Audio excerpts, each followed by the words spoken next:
First, I would like to pay my homage respect to the Triple Gem, the Buddha, the Dhamma, and the Sangha. My name is Kantim from USA. Good evening to Cambodia. Good morning and good afternoon to the United States and other countries across the world.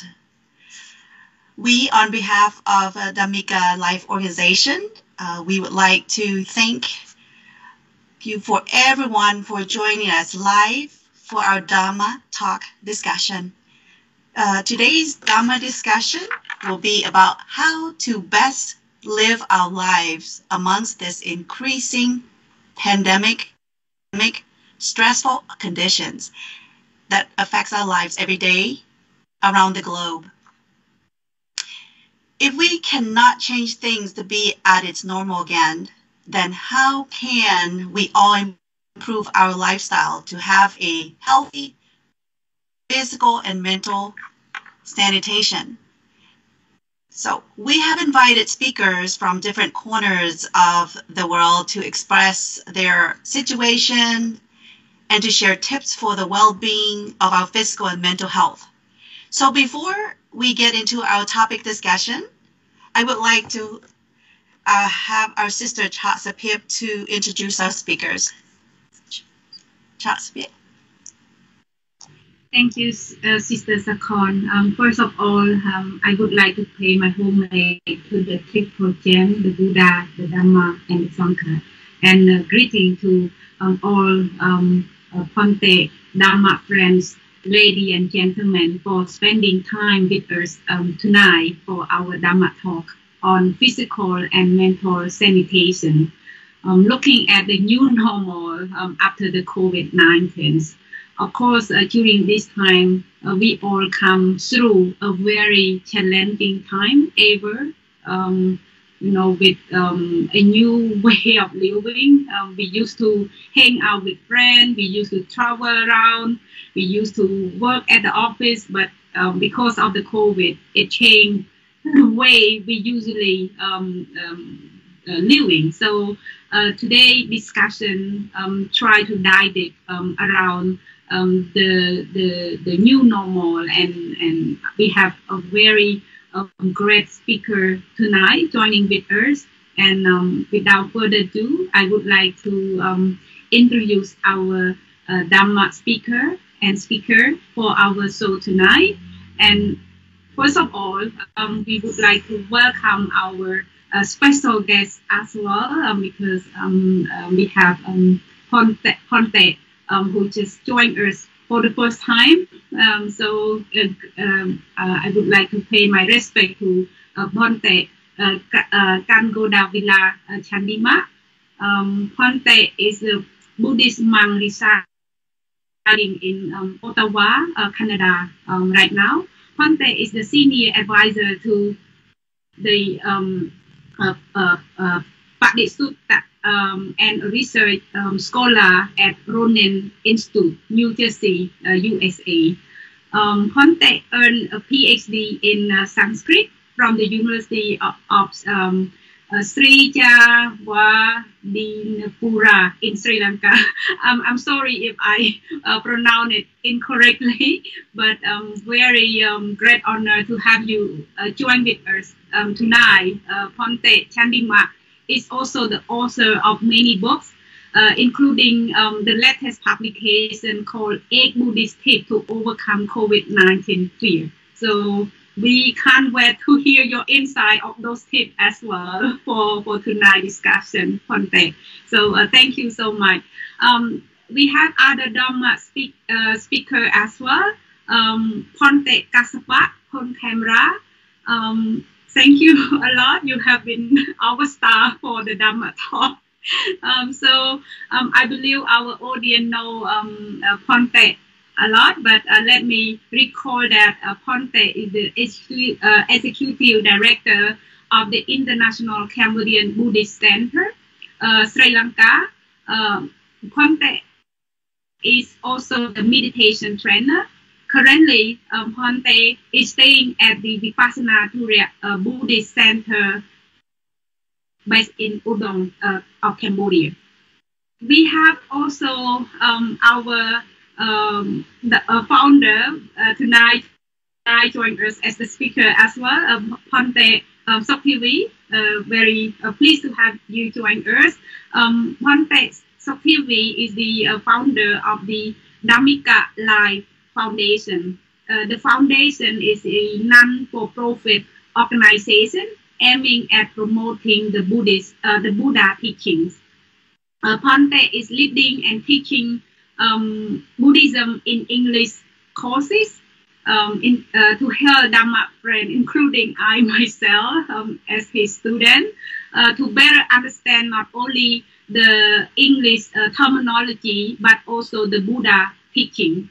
So we appreciate your initiative and leadership in this course.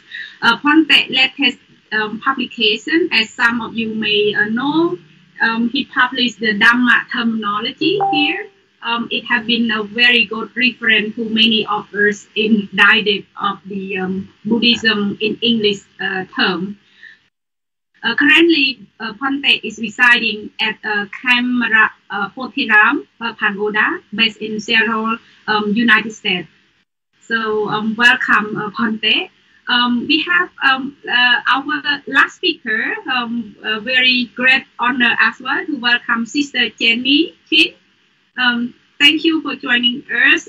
Jenny has worked with children for many years in many roles, concerning the well-being of the children, the mental health. But currently, she's staying at home, mom, with 2 boys. One is 10 years old and the other is 6 months. So very pleased to have all Dhamma speaker joining us tonight. So as our topic, looking at the physical and mental sanitation, before dive deep at what do we mean by physical and mental sanitation here, I would like to also get your insight, because you come from a different corner of the world, and the situation of COVID nowadays is quite uncertain. There are new changes in every corner. So we would like to hear your insight as well as update to share with our audience tonight. From the area where you are basing now, how the COVID situation is, if you can share briefly. So I would like to first start with Bhante TV. If you can share us how the situation of COVID-19 in your area right now, please, Bhante.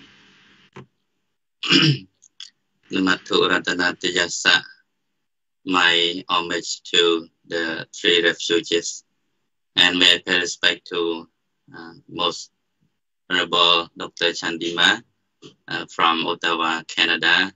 It's a great honor to have you with us, and my respect to Bhante Kaspa from Odong Vipassana Thura Meditation.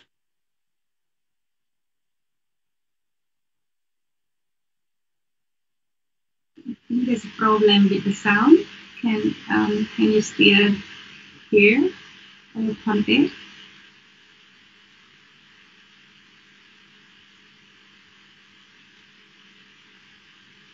I think there may be some technical problem with by contact. So probably given it based in US as well. So why not, Sister Jenny? You can share as well. How the situation, and then probably one contact internet is stable. You can also contribute, please. Sure. Thank you. I just want to pay my respect to the Triple Gem as well, and thank you so much for inviting me to speak today. It's an honor to be on a panel with all the Bhantes here. So I'm from the Seattle area, Seattle, Washington, US, and currently, just like everywhere in the US, COVID's been increasing. not a significant amount in comparison to other parts of the U.S., but it's still increasing nonetheless. And yeah, the way that I see it is that, COVID is real, and it's something, I guess in the U.S. right now, there's a lot of confusion, a lot of political strife with this. It's become politicized in a sense. And so some people believe it, some people don't, some people believe in wearing masks, some people don't. It's infringing on our rights type of thing. And so I just kind of look to the facts, or what I believe to be facts, and the truth is that yeah, COVID is here, it exists, and that is killing people, and it's overwhelming our hospitals. So, and it's still the case here in the U.S. as well. Sometimes patients are getting sent over to other hospitals because some hospitals are filled, and hospitals are a place that that people go to get treated for many different types of ailments. So if you are sick with something else, the hospitals oftentimes cannot get to those people that are experiencing something other than COVID. So it's having a chain reaction, and so it's all the more important to keep ourselves safe. And I know that, again, the mask wearing thing is very politicized here, but I often think back about before COVID happened. If you walked into a doctor's office, there'd be a box of masks there, and there'll be a sign that says, if you are experiencing any cold symptoms, please wear a mask.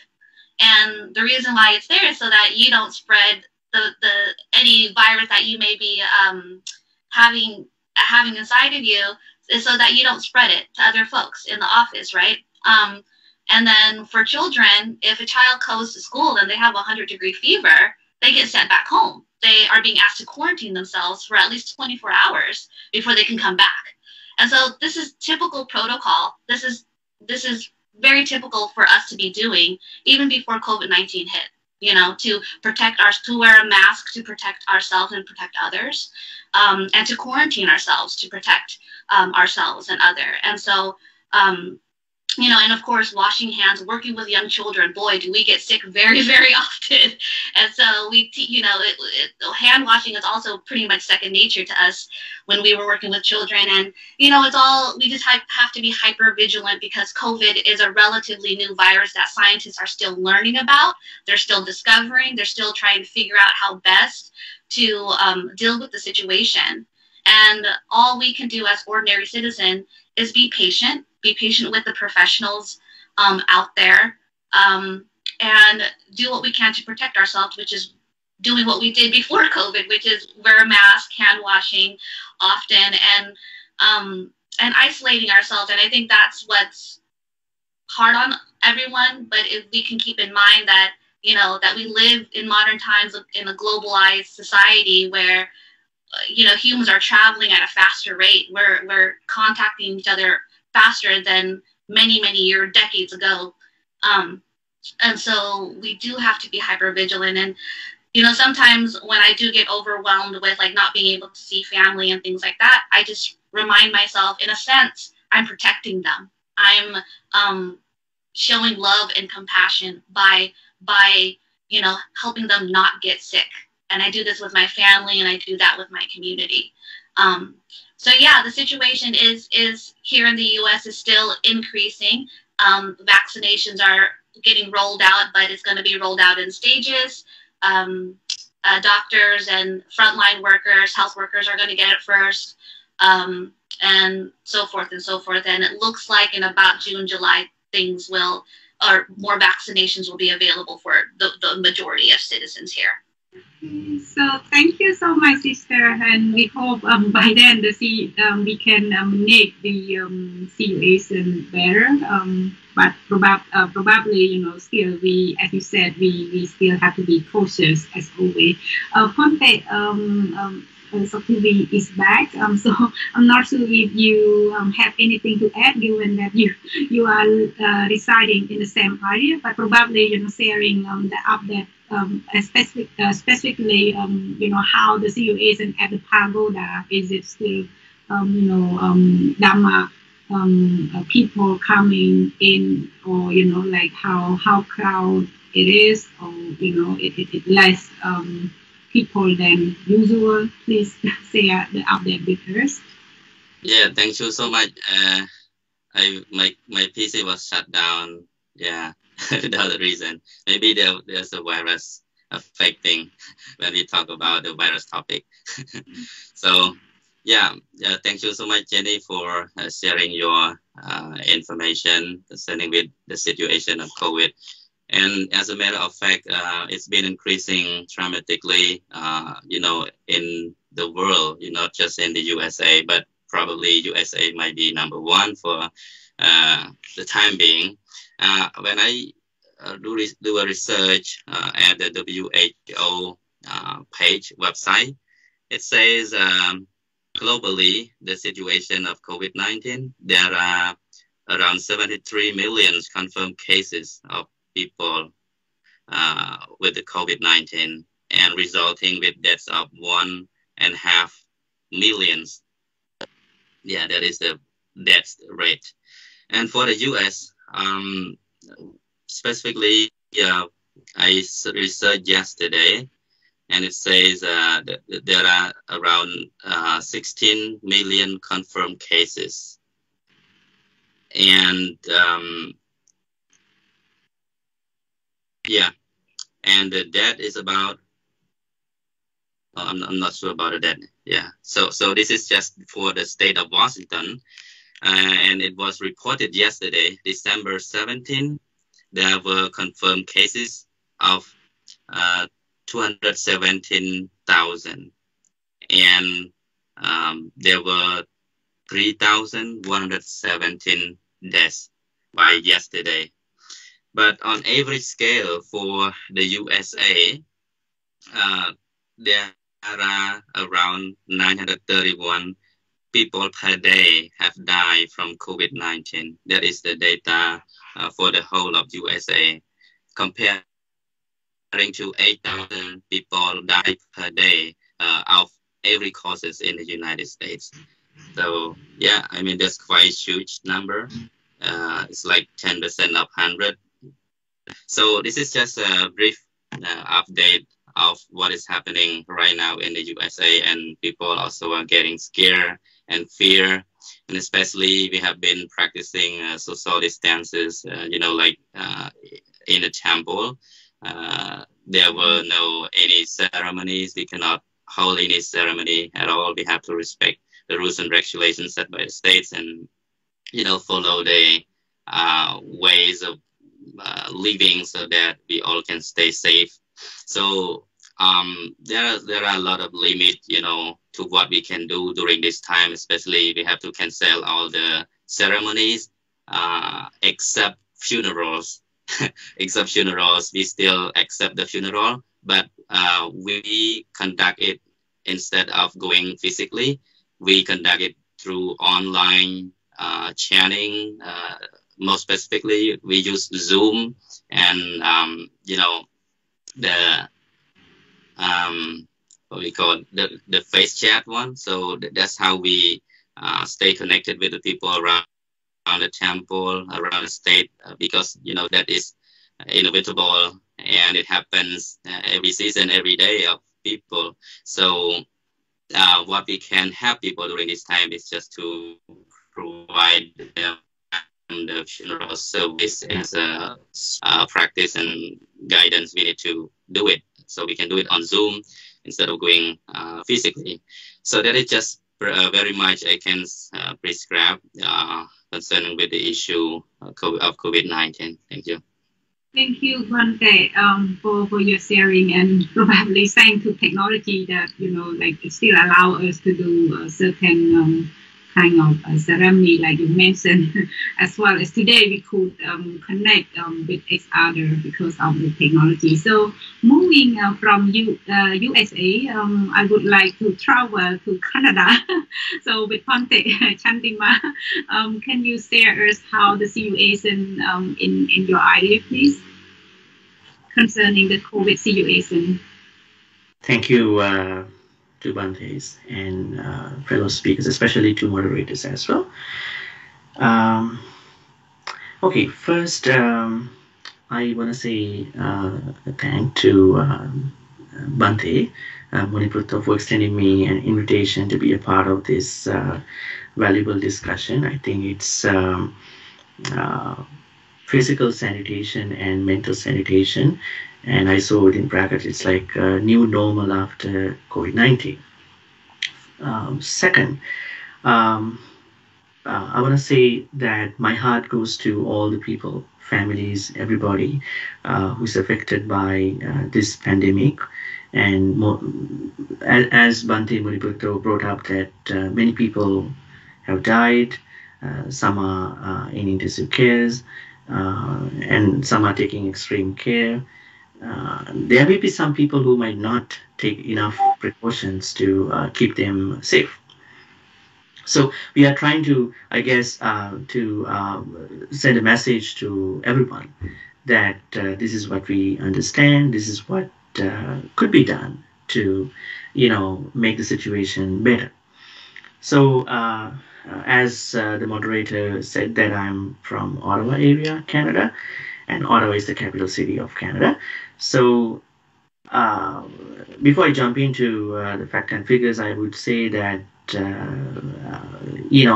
on the side of my opinion about the pandemic and what's going on now, I feel like this pandemic, COVID-19, has drastically changed the way we act, the way we speak, the way we think. So along that, I think there are a lot of impacts on four major aspects: physical aspect, mental aspect, emotional aspect, and spiritual aspect.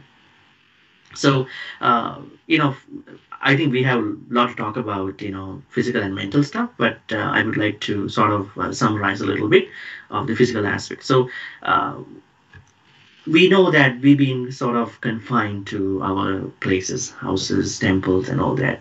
So we have been rethinking on how we can better, act on the same things that we've been doing before. Maybe our work, maybe our day-to-day chores, like family things and friend stuff, sports. So we've been thinking differently this time to adapt to a certain way, although some people don't like it. So that's one aspect. It has impacted mentally. There are a lot of things happening more than physical stuff. So I think a big problem is resilience, how to bounce back. So we're going to be talking that, I think, in a later stage of this discussion. And emotionally, a lot of things going on. I mean, in some countries, even some political leaders, they've been causing some issues too, right? Some racist issues, stigmatizing the pandemic, and, not being able to understand that this is not a country-specific thing. This is a common thing that is been affecting everyone, regardless of country, ethnic, ethnicity, races, people who speak different languages. So we have to understand that inclusions. So, and spiritually. Spiritually, we've been thinking differently now, as Bhante Maniputto brought up, that we've been using different online platforms, and people were not that comfortable in the first stage to us, but now people are, even our devotees in temples, they are okay with that. So I think we've been observing these drastic changes and impacts. So with that, I want to share with you some information about Ottawa. I'm not a medical reporter, but this is what I witnessed as of yesterday. I saw that as of yesterday, there were only 52 cases in Ottawa, just yesterday, Thursday, and one death. But the Ontario, the province that I live, which Ottawa is a part of, this Ontario Hospital Association warns regions, multiple regions, with 40 cases per 100,000 to enter a 4-week lockdown. So this is what they are suggesting. As of now, there have been 9,221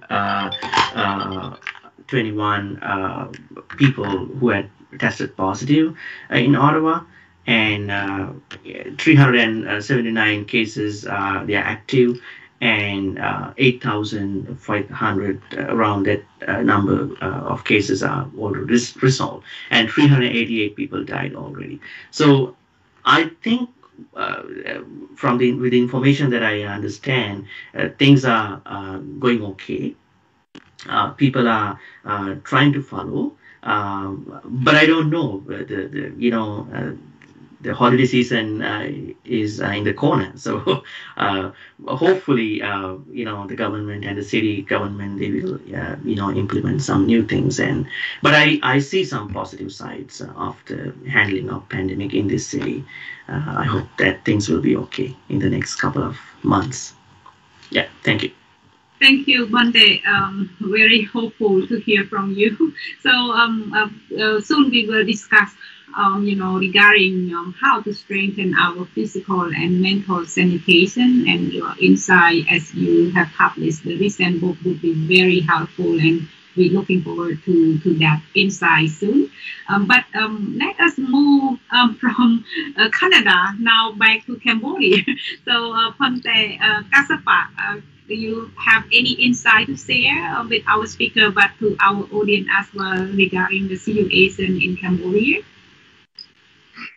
Okay, thank you, sister, and very good evening from Cambodia, and very good morning to United States and Canada. Let me pay my respect to the Triple Gem and dear honorable sirs, and especially our two venerable speakers, Venerable Gangodawila Chandima, Venerable Maniputto TV, and Sister Jenny, and the two moderators.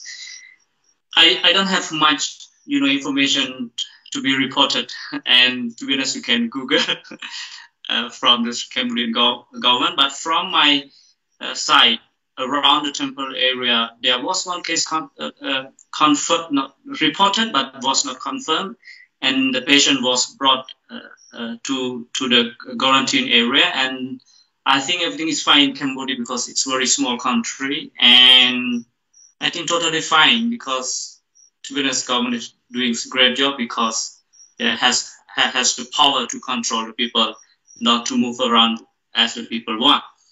So I think, on 28th, the situation was quite, serious, but I think the situation is quite fine, and everything is going back to normal. And yeah, and like last week, the temple was totally locked down, and we didn't allow the nuns and the monks going to anywhere wherever they want, and even we didn't accept the people to come to the temple for practice meditation, but we were very vigilant to accept only the devotees who bring the food. So we are afraid of COVID-19, but we have to survive. So that's all from me, and I think the moderator can share, because you are in Cambodia also. Thank you. That's all. Thank you so much for sharing. For the different things that I'm concerning about the updates of the COVID-19. I'm so and especially with everything's going on, and I love the way how just trying to using Zoom and Zoom platform and the FaceTime for ceremonies. At least that we have that continue support from the temple, and especially time. I'm really interested. I wanted to know. Let me just go with the ladies first. I'm going to go with Jenny. Jenny, what do we mean by physical and mental sanitation, and how can people improve their physical and mental sanitation? Could you give us a little insight about your opinion on that one? Thank you.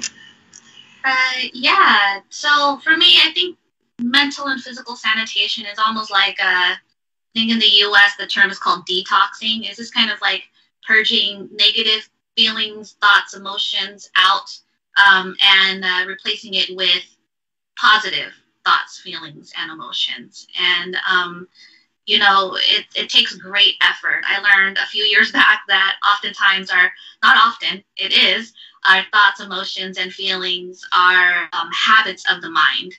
And that habits are, you know, bad habits are easier to fall into, and you fall into it, and you easily fall into it. And good habits are harder to develop and form. And so it takes great effort to establish a good good habit. And for me, I've been for a few years now, I've been putting a lot of effort into mental sanitation. Before COVID hit, you know, throughout my life, I've been dealing with a lot of mental health issues. And I finally sought help and sought therapy. And through the advice of my therapist, she says, Jenny, remind yourself what it's like to be happy. Start from there. You know, with the encouragement of my husband, at first I thought to myself, like, well, what does that even mean? And so she says, well, in your childhood, what made you happy? What made you feel good? What made you kind of lose yourself in time? And so I thought to myself, there was, I started dancing. I just danced randomly in my room just to get a good feeling, just to remind my mind and my body what it felt like to be good, because for a long time, I was not feeling good. And after that, it sparked more curiosity, more and more curiosity, just from that pure enjoyment of feeling good. It sparked the curiosity of, you know, I wonder what it's like to reconnect with my mother. My mother passed away when I was 21. And so I have been grieving her since. And one of the things that I did was I started making food. I started cooking Khmer food for myself and for my son, and it was a way for me to connect with her. And of course, that brought back good childhood memories. And suddenly I was, again, instead of spending my time depressed and you know, full of anxiety, full of worry, I was replacing those thoughts and feelings with thoughts of actually enjoyment, like just good thoughts about memories of my mother nourishing me and feeding me. And then it actually brought me to another memory that I had, which was going to the temple with my mom. As a child, I loved it, surprisingly. But I loved going there because it was a place that I got to see other Khmer folks. It was a way to see my friends that I don't see at school. And so it was very socializing purpose for me. And so I actually started going to the temple. And at first it felt weird because, you know, I didn't know the formal protocols and things like that. But I just reminded myself, you know, I'm doing this to remind my body and my mind to feel good. And so as I was sitting there one day and I was chanting, Batang Saranang Gachami, it was like an aha moment that I had. And I chanted that many times before, but it was just like me saying it, but I never cognized it. And so this one day that I went, I finally realized what it meant to take refuge in the Triple Gem. And through this process of mental sanitation that I was doing, I opened myself up to my spirituality. I opened myself up to learning spiritual teachings, I guess you can say. And just a few months back, I actually came across a video of Bhikkhu Bodhi, and he was talking about how it's important for us. It was a video about meditating on the characteristics of the Buddha. And he was talking about how it's important for us to get in a state of relaxation, in a state of joy, because it will deepen our practice more. It will deepen our understanding of why we meditate on the characteristics of the Buddha more. And I thought to myself, oh my gosh, this is what I've been doing for the last couple of years. I've been mental sanitizing myself. I've been practicing on relaxation and reminding my body what it felt like. And by doing that, like I said, it opened me up. It was as if like this whole time when it came to spirituality and religion, it was almost like I was like forcing myself into it because I wanted to learn so much. I wanted to like, why do we do what we do? Things like that. And then suddenly in this calm state that I was in, I'm speaking metaphorically here, but it was as if I saw a doorknob. I saw the doorknob to to spirituality, and I just turned it and walked in. And I've been on this journey ever since. And one of the things I learned is, again, it's like putting the right effort. I was actually taking the effort into mental sanitation. And modern science is finally catching up to Buddhism. And we understand now just how much our physical health is directly affected by our mental health. Yeah, those are just my thoughts on mental sanitation and my own personal journey. If you can take anything from it, is, you know, during this time, find a hobby that you get lost in for a little bit. You know, some people are taking up gardening, and that's something you can do at home. Some people are going out on nature walks more often. Some people are finding joy in crafting, any type of crafting. So, you know, you don't have to think so big. Sometimes it starts off really, really small. And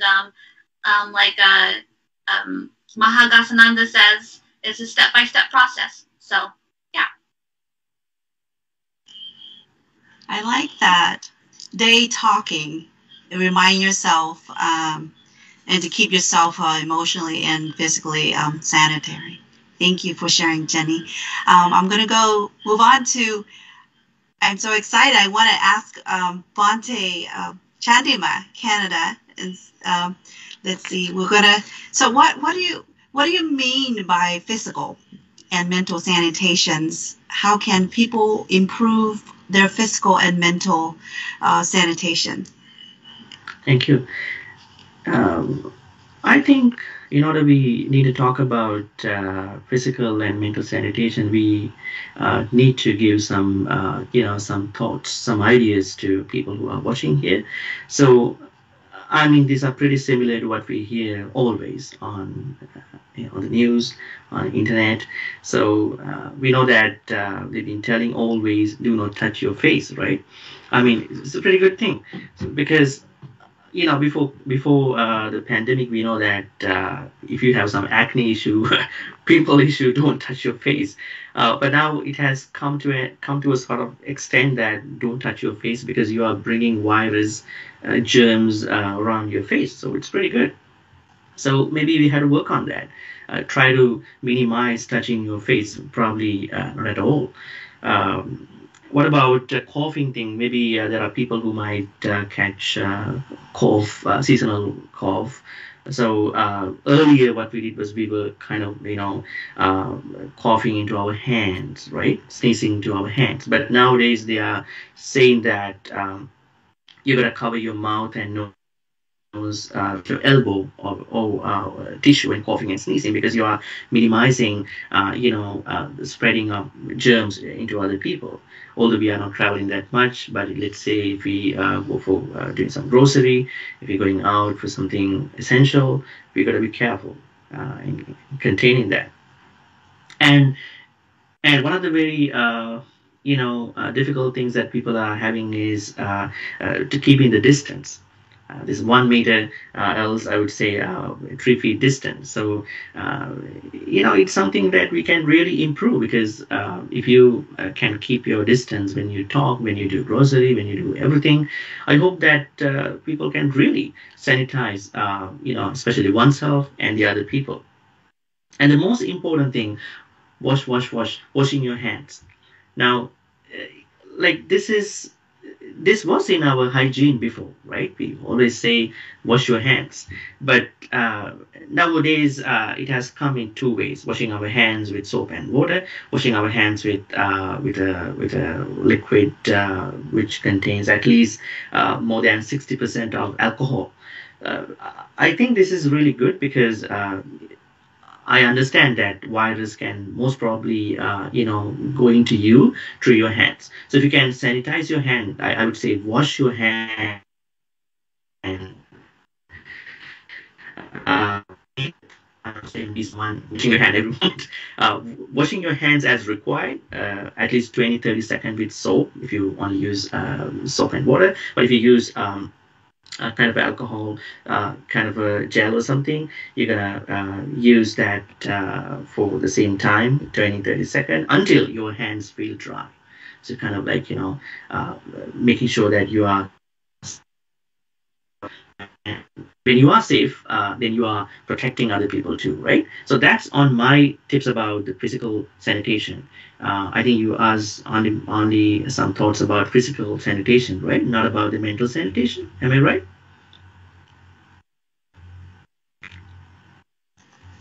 Yes, and Yeah. what about mental sanitation? Do you have anything to share for us? A lot. But I'm going to actually, looking at the time, I'm going to kind Okay, of like recap, or that's maybe summarize everything as short as possible. sure. So when it comes to mental sanitation, I like this topic called resilience. Now, even before the pandemic, we know if we struggling with something, as Jenny brought up, we may have daily issues, we may have life issues. So the biggest problem for us is to bounce back from any issue. So when the COVID-19 hit all of us, I think this resilience has been very low to many people because it has sort of like encompassed us drastically. Uh, on the other hand, because we're using internet all the time, when we see images from media, especially the statistic numbers, how many people getting COVID today, how many people dying today, and dead bodies. So people kind of feeling so much stressed out. So I one time I thought that maybe we don't look at it. We sort of like spreading loving kindness to every being and hope that the governments can do more, people can do more. This kind of thought. Otherwise, we might either, feeling angry about somebody, maybe governments and people, maybe people who are not caring this. I don't know. I mean, there's something to think about when we to look at those numbers. But anyways, resilience, being able to get back to our normal life. So uh, I think that's a very big topic in today's world. I don't think the normalcy that we had before COVID-19 will not come back soon. So we need to sort of look at some of the tips to, reduce or lower this stress, depression, and anxiety. So one of the things that I suggest first is to think about some strategies that you already practiced before COVID hit us, especially when it comes to anxiety, stress, and all that. Now, for example, meditation. It's kind of a well accepted thing, right? If you are a Hindu, if Christian, or whatever religion you come from, Buddhist, you can have your own meditation. Right. So meditation makes us, calm. At the same time, being able to be insightful about what's going on, and being able to bring our, peace of mind, whenever we need. Another thing is diet, healthy diet. I mean, having a balanced diet. So I think when people are so struggling, what a lot of people doing is that they don't eat. Even when they are stressful, they don't eat. I saw one doctor suggesting some people eat a lot of sugary foods when they are stressed out. But if we can maintain our food habits, that's pretty good in the pandemic. Because people, I don't know why people think there's a connection between their stress and the food. They should not think there's a connection. You have to keep eating properly. So planning for having a healthy diet, I mean balanced diet throughout the day. And then some exercises. Now there are a lot of facilities people can have at home. Maybe things that you could do to elevate your physical fitness. And also, most importantly, sleep.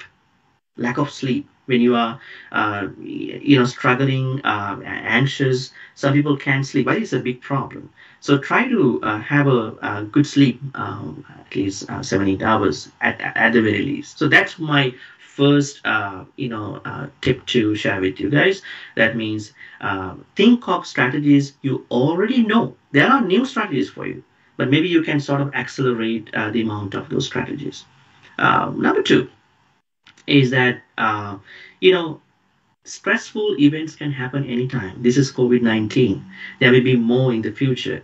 So we got to understand how we're going to respond to these events. We may not have control over these events, right? This thing came up pretty abruptly, accidentally. So, but what we could do is we can change our response to handling these events. So it's in us. So we might not be able to, manage what other people do, what the world is having. So, but we be able to handle how we're going to respond to this particular event, right? So that's number 2. So try to understand how better you can respond.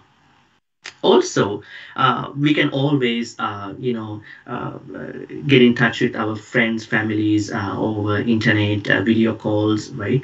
As Jenny said, that we don't go to see our parents and families, not because we don't want to, not because we want to really be disrespectful, but we want to make them safe. So in that way, we're kind of looking at different avenues to stay connected.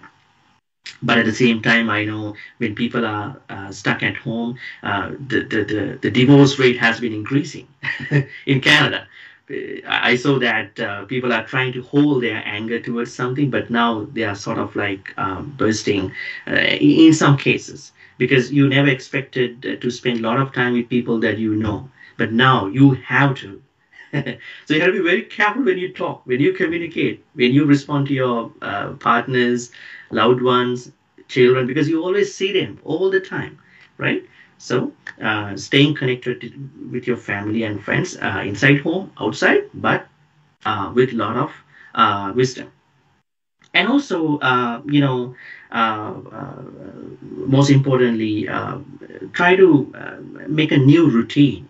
Now, this routine is different that you had before. So this is a new kind of a situation. So you're going to make a new routine, not thinking that I did this before, now I can't do that, because you know that what's going on. So try to make a new regular routine. Finally, stay positive, because things will change. We have to believe in this this thing called things will change. If we are the real followers of the Buddha, we have to always believe anicca. Anicca is change. But people take change in the wrong way. Oh, I'm getting old. I'm getting sick. Why don't we think about the positive side? Kids are growing. I'm getting promotion. And no situation will last forever.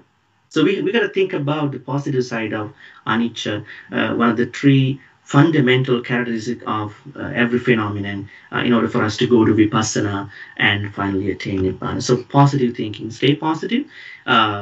If you want to stay positive, be surrounded with the good people, wise people who can give you good advices. Don't be with people who always, discourage you. We are stuck. This is not going to finish one day. So we have to believe that things will change one day. I hope that these steps are good for both physical and mental sanitation. Thank you. Thank you. Being resilient, having resiliency, and minimize our touching, and beautiful tips. Thank you for all these tips, Bhante, Chandima.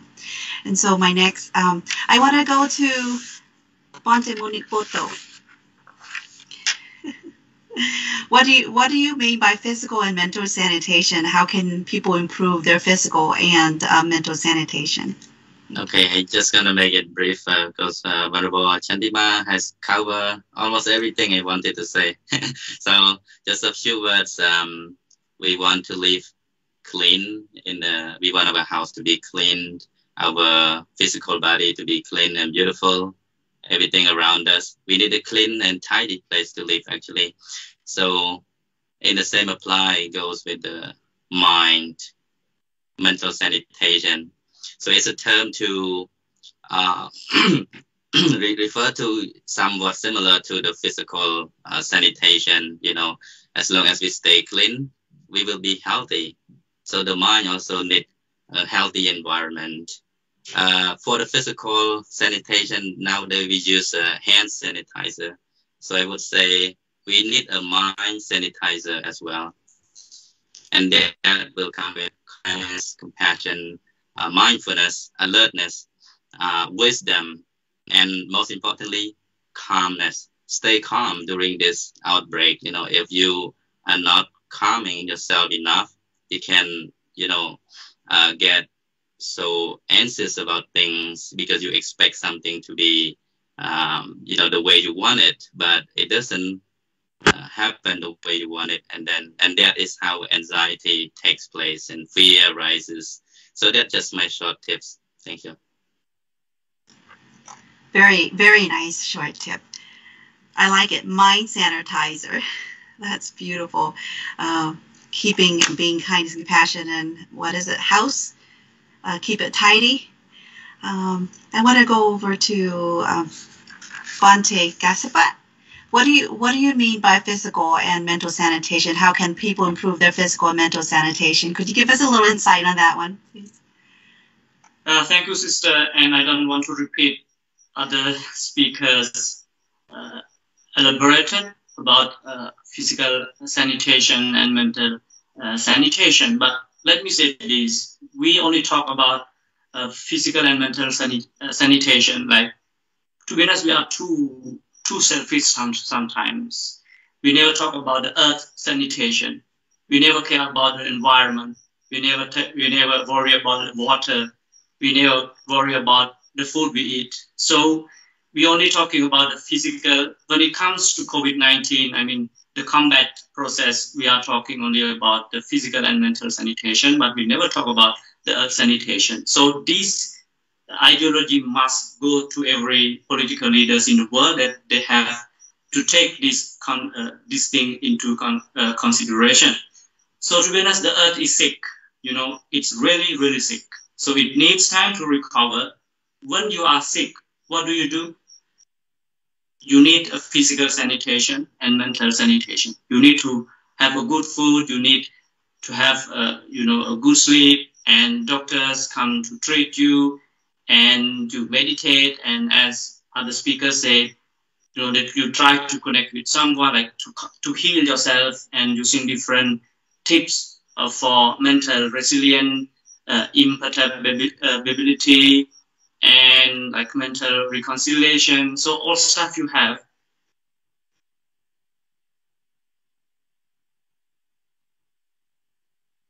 Must be patient. When you need a break, you can have a break. But when the earth needs a break, you are not patient. So my understanding is, in order to help the earth to recover, you must maintain your physical and mental sanitation, especially your mental sanitation. Be patient, let the earth, let the nature recover until it be well. That's all from me. Thank you so much, Bhante, and also previous speaker as well, for sharing very great insight when we're talking about physical and mental sanitation. And I like your last input, Bhante Gasapat, regarding the rethinking about, not just caring about our own physical and mental, but, the environment, the nature, which is very interesting. Earlier, Bhante Chandima also shared very briefly as well, certain tips that also may address to the situation that currently people are fearful of the new phenomena that is the COVID pandemic. But I want to dive it very detailed and to get your insight as well, in a situation where people live with fear.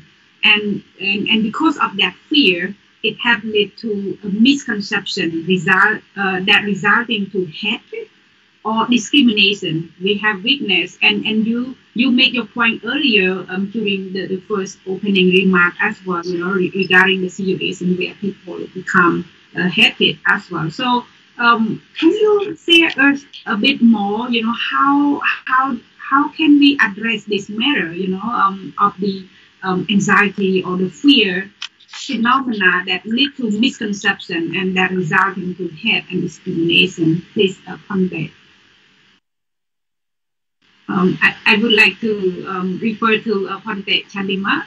Can you share more detail, because you shared us briefly earlier the tip, but when it comes to the situation of fear and that lead to hate and discrimination, how can we address it?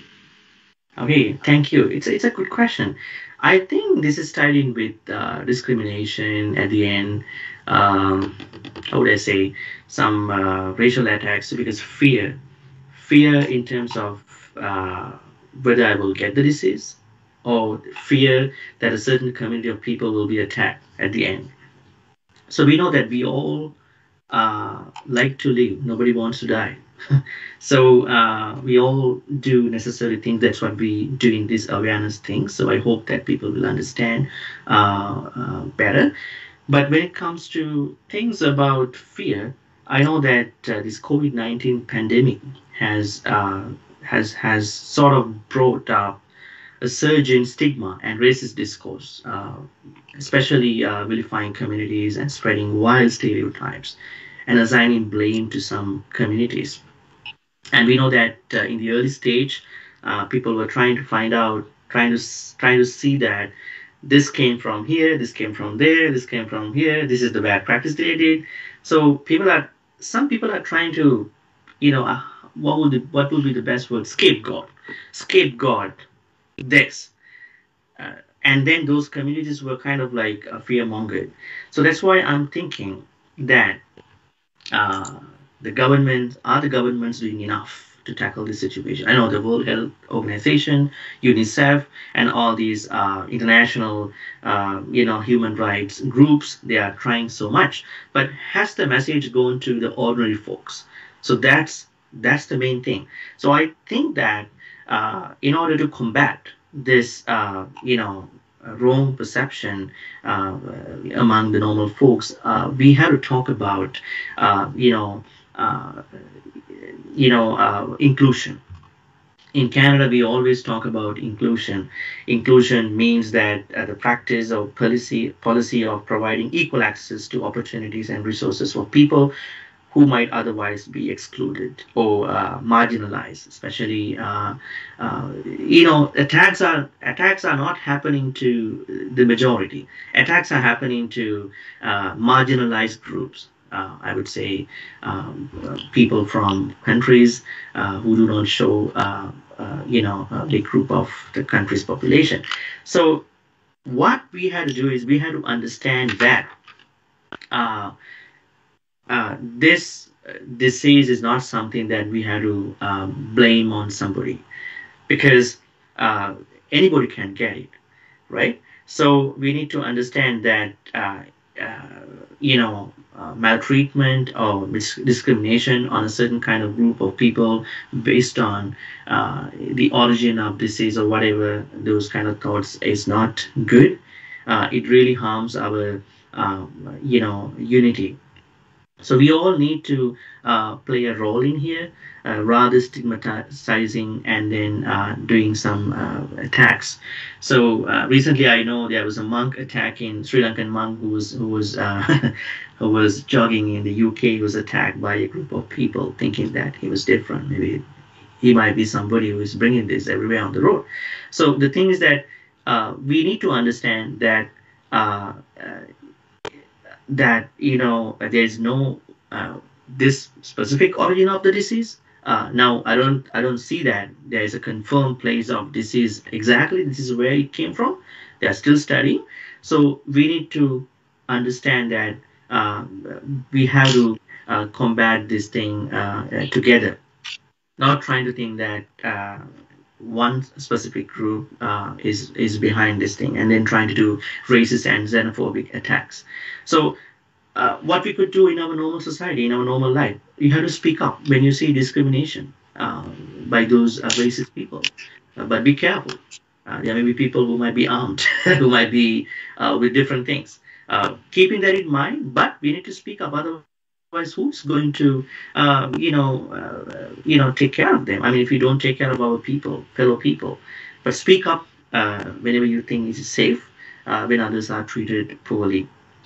And also, we have to always understand this is a virus that is spreading regardless of race, ethnicity, gender, age, sexual orientation. So no matter what, regardless of what country, what race, we have to understand that it's not one race, one kind of people, ethnicity. And the thing is, we have to be kind to every fellow citizen, especially when we are living in one country. At the same time, treat everyone with respect. And also, we have to be vigilant about cyberbullying and hate speech and hate crime. They are two different things. So these are things that can happen. About COVID-19 post thanks to social media providers. Sometimes they don't allow people to share COVID-19 information nowadays. It is COVID-19. It's not verified. So you can't share it on Facebook or some other places. So I think there is some progress on some aspects, but when it comes to us, let's be kind to everyone. Let's not marginalize, stigmatize, scapegoat one person, one ethnicity, one country. But this is let's try to keep our unity and face this and minimize, and then have the vaccinations faster, and then see this resilience as soon as we can. Thank you, Bhante. I like the way you point out, to be inclusive and, speak up, and as well as, treat with respect. As a human rights advocate, I find the term is quite relevant to human rights principle. Thank you so much, Bhante. I would like to hear from Sister Jenny. If you can briefly, just brief because of the time as well. Do you have any insight how we could address the situation of hatred and discrimination that resulting from such fear of the COVID-19? Sure. Well, like Venerable Chandima said, there is a top-down approach, but as an ordinary citizen, I will just speak on what I have done to kind of combat my own fear. When I started seeing things run out at the store, I'm just kind of like telling my husband, we need to go. And so I was realizing that oftentimes our fear we're exposed to it. We can't avoid it right now. Sorry, not avoid it, but we can't avoid social media because we're using it to kind of keep ourselves informed. But at the same time, while we're taking in social media, we're seeing a lot of negative things that are happening. And that is invoking a lot of fear within ourselves too. And it's really important for us to, at least for me, I've been practicing like equanimity, watching the news or watching things scrolling through Facebook or social media in a non-judgmental way so that I don't get sucked into the fear.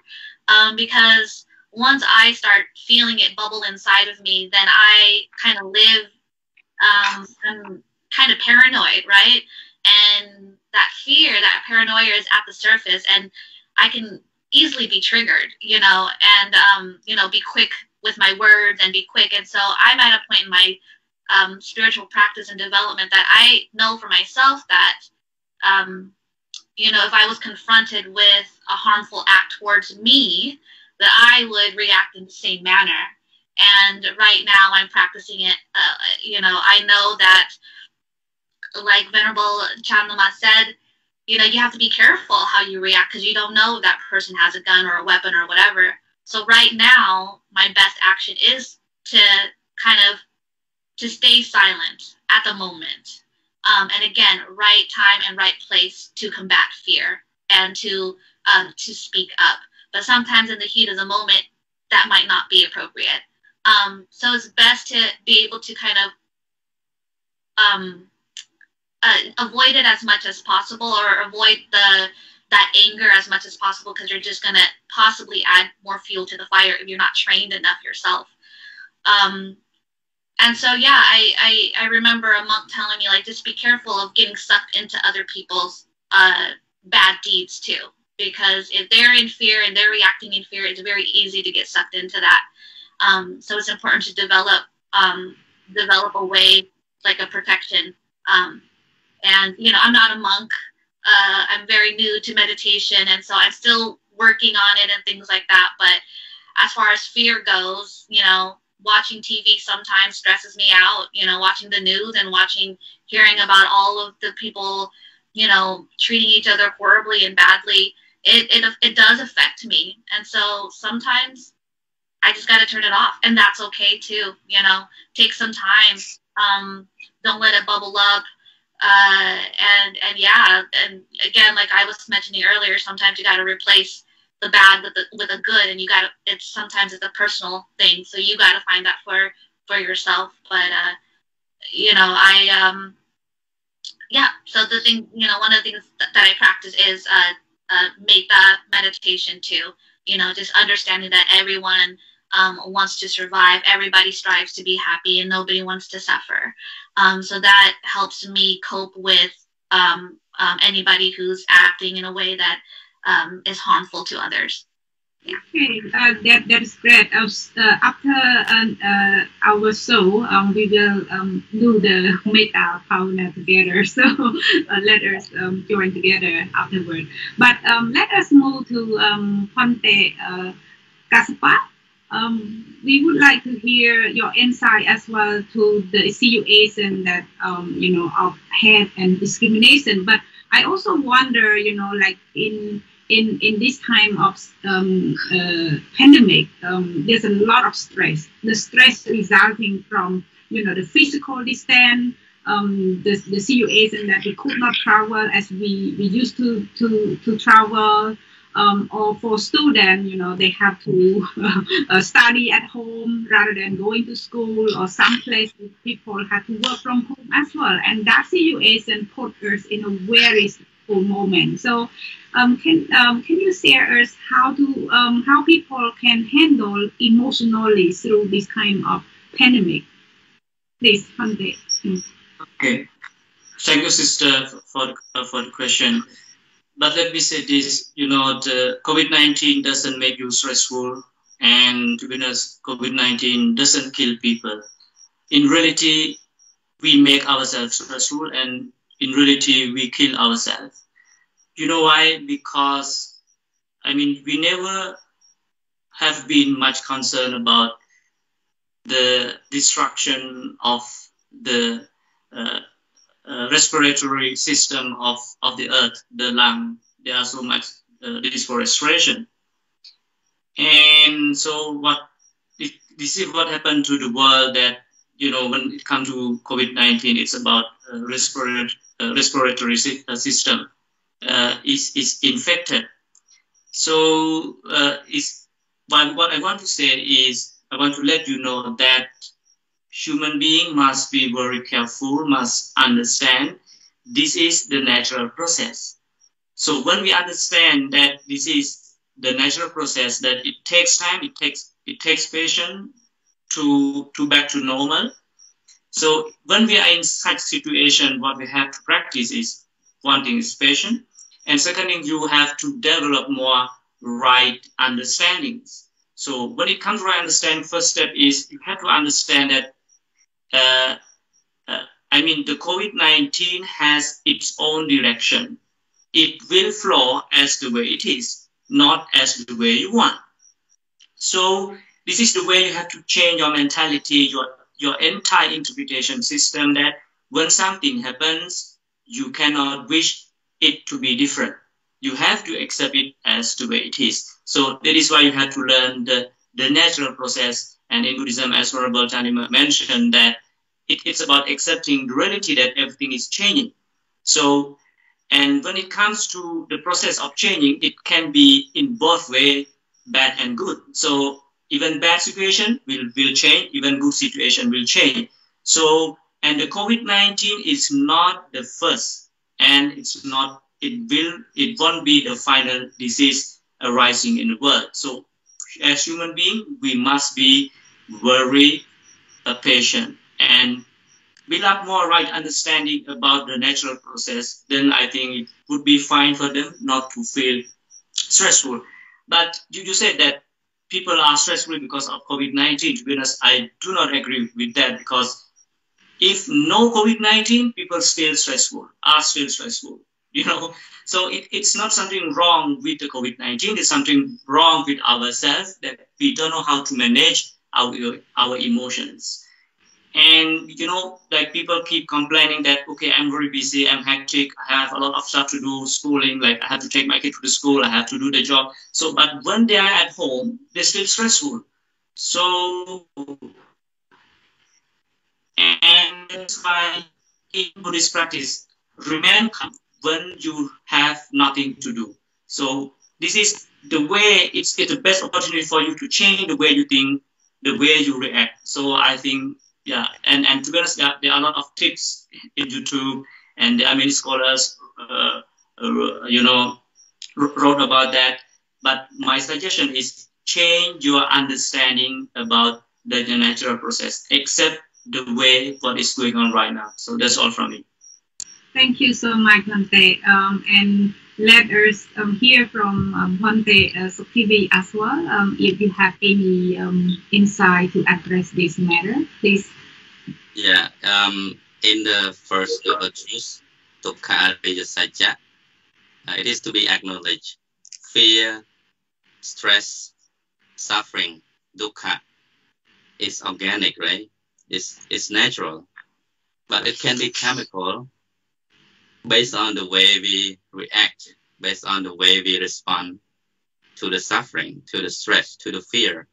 So in psychological term also, we address that fear and suffering is also natural, right? But the way we react negatively or blindly react to the fear or to the situation, and that's how it changes to unnatural. It become a chemical, So that just be careful with the way we react.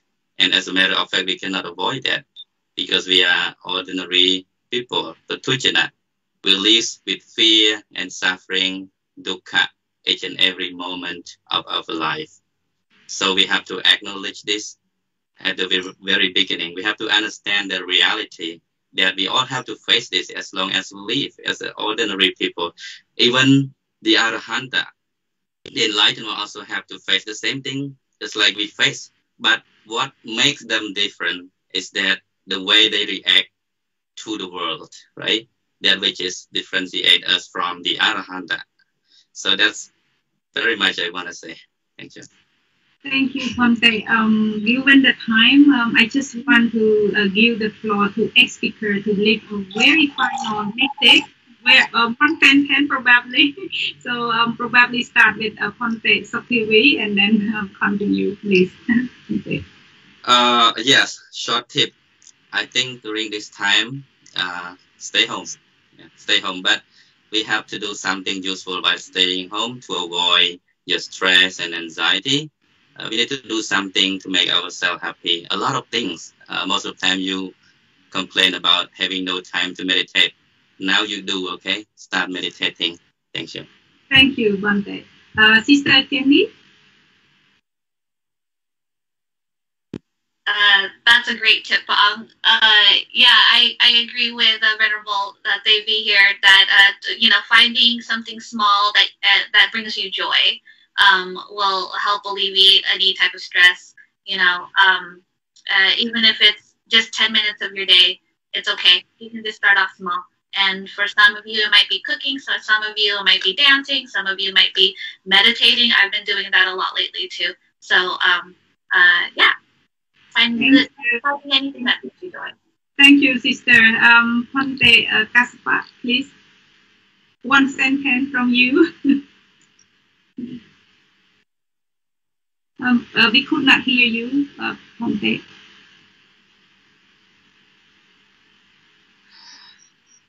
Yeah. My suggestion is, sleep well, and if you cannot meditate, go before to the mirror and smile and have a word with yourself. May I be well and happy. That's all from me. Very meaningful. Thank you, Bhante. Now, Bhante Chandima, please, your last message to our audience. Okay. I would say, by looking at all this, I want to reiterate what I said. Especially we should not miss out on a daily meditation. be concerned about your healthy diet and your workout and your sleep. At the same time, stay positive, because your attitude is the one that is mostly affecting us, because we always have to believe that this will change uh, unexpectedly as well. This came unexpectedly, this will change unexpectedly. So have this positive thinking. Thank you so much, Bhante. So our Dhamma talk now come to the end. I'm very thankful to all our Dhamma speaker for joining with us tonight and sharing very helpful insight with our audience. We would like to thank as well our sister Bokka, who kindly offered technical support as always, behind the scene with us so that our Dhamma talk could be possible. Last but not least, our sincere thanks to Bhante Saktivi, who joined us as speaker today, but he's the founder and he helped to lead the initiative for our Dhamma talk. Now, before we end, we would like to invite all Dhamma friends to join us for Metta meditation, in which Bhante Kassapa will be leading, and may the merit from our sharing tonight share with all living beings. I am Sophia Chok, tonight moderator with Sister Sakontin.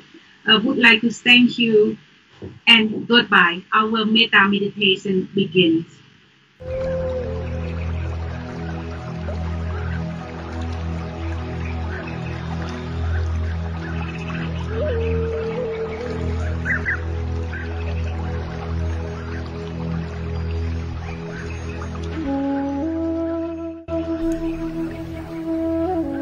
Hello everyone.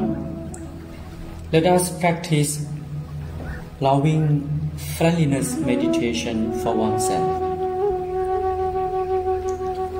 Self-loving friendliness meditation is the first section of Metta meditation. Self-loving friendliness meditation is designed to direct you to happily take care of yourself, to honestly forgive yourself,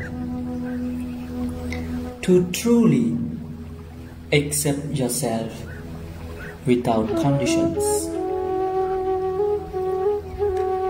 Before starting, please find a very comfortable posture. Close your eyes. Relax your head, your shoulders, your arms, and your entire body. Please slowly take a very deep breath 3 times.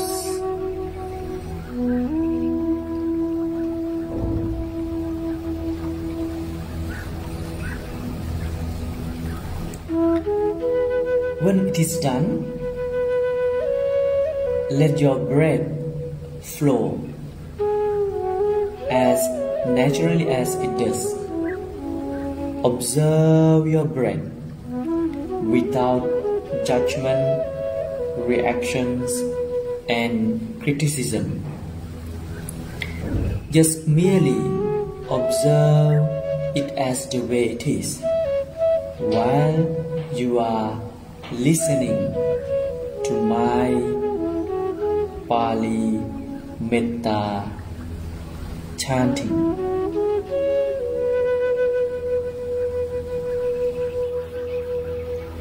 Aham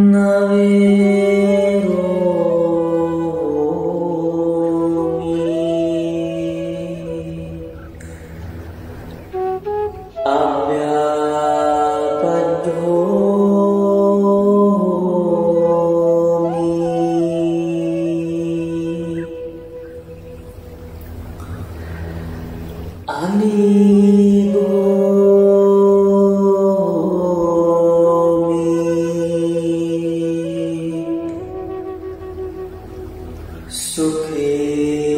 Attanam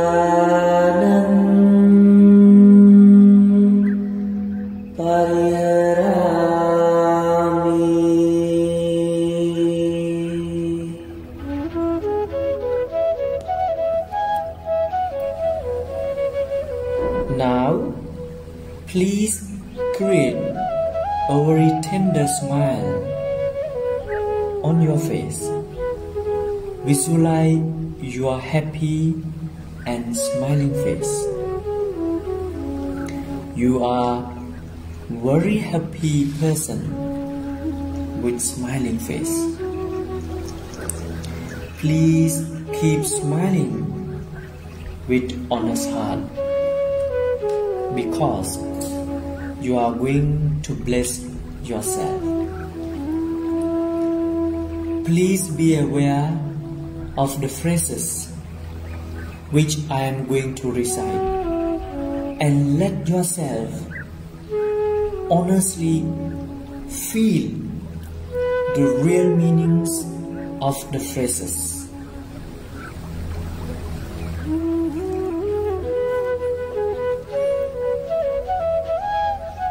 May I be well and happy.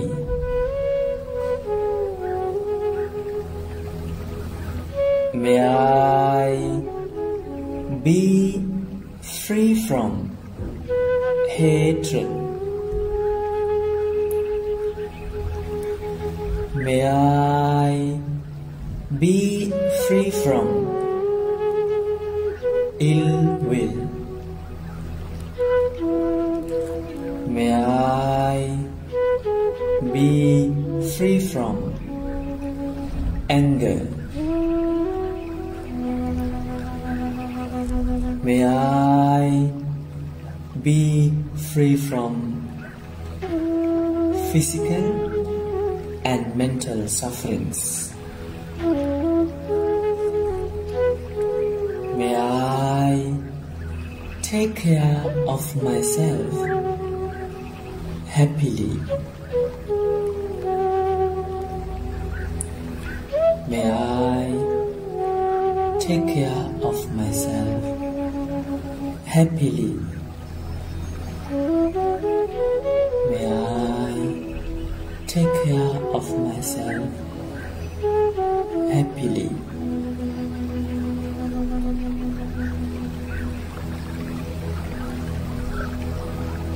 Now, take your right hand and place it on your chest, and you can mentally repeat after me.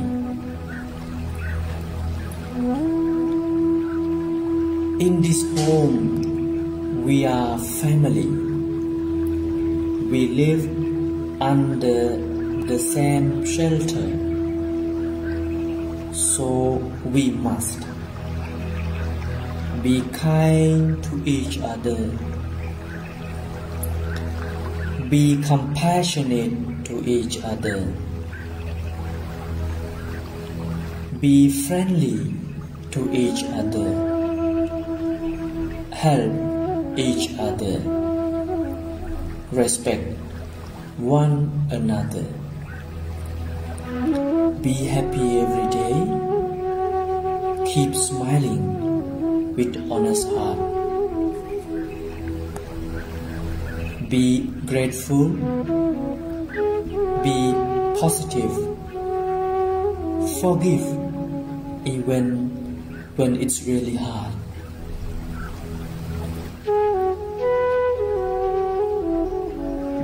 Before open your eyes, please take again a very deep breath 3 times.